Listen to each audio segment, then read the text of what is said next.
Floyd Mayweather defeats Conor McGregor in Las Vegas. Immediately after Floyd Mayweather outpointed Manny Pacquiao in what was then the biggest fight in history, Conor McGregor posted an eerily prophetic tweet that felt more like a business transaction than a fight. McGregor wrote, "Respect to Floyd though. Boxing is not the style of fighting to stop him." On Sunday in Las Vegas, McGregor proved himself right. As Mayweather often says, God only made one thing perfect, and that's his boxing record. The greatest fighter of this generation will retire 50-0 after dominating the UFC champion before finishing him via TKO in the 10th. "He's a tough competitor and I think we gave the fans what they wanted to see," Mayweather said.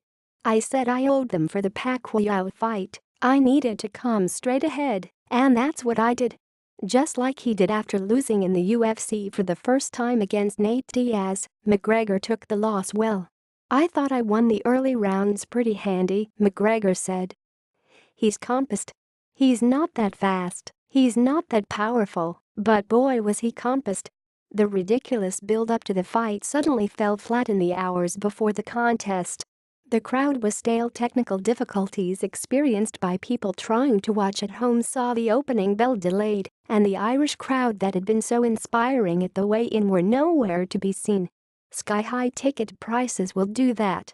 McGregor's entrance didn't feel quite right either. The music was a little different, white shorts were a weird choice, and it was strange to see him enter a ring instead of a cage. Mayweather's introduction was the opposite. His masked headwear was frighteningly perfect, and he relished having most of the people sitting in the rich seats on his side. Referee Robert Byrd strangely labored his final message to the fighters too, appearing to target McGregor by saying, "This will be a clean fight, under boxing rules." The MMA star answered the bell by leaping to the middle of the ring. Floyd covered up on the ropes to avoid any early disaster in a deliberate strategy to let McGregor expend energy. The southpaw's best moments were avoiding Floyd's right and then countering, but the older man hardly threw. The second round was more of the same as the hopes of the McGregor army started to rise. Mayweather largely kept his guns in the holster, and when he did load up on the right, McGregor's head movement was up to the task. There were some awkward moments where McGregor found himself beside Mayweather and had to hold himself back from doing anything that would get him disqualified. It appeared to be going his way though. McGregor was warned for hitting the back of Mayweather's head early in the third. He began initiating the clinch but was touching Mayweather with his jab. The crowd exploded at any sign of McGregor connection, but Mayweather looked comfortable enough.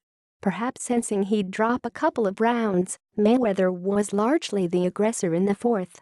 McGregor took a while to adjust to the change in momentum and started breathing a little heavier. He sat and waited to land a counter without success, and Mayweather was either on the board or even in the fight depending on how you scored the first. Mayweather continued to swarm forward in the fifth. McGregor had promised not to take a backward step, but he was in reverse most of the round. He wasn't planting his feet when he was throwing his punches, and Mayweather was a man in control. There was a bizarre sequence to begin the sixth as Mayweather turned and covered up while McGregor kept swinging for several seconds. But Mayweather was smelling blood and had the crowd on their feet as he began firing heavy shots.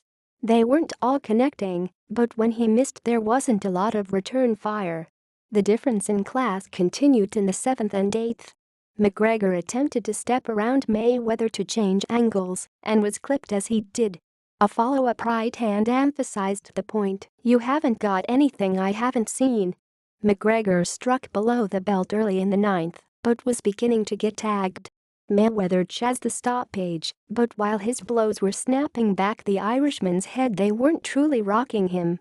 They did in the 10th.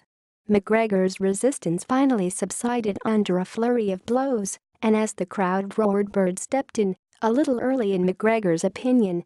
"Let me go down," he said. "Let the man put me down." Plenty of boxing insiders will be lining up to do that after McGregor's defeat, but to go 10 rounds with a Hall of Famer on debut shouldn't be underestimated.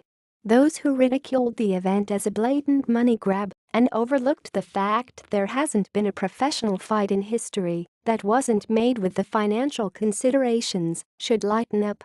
This wasn't an epic sporting moment by any stretch of the imagination, but it wasn't the worst way to spend a day either.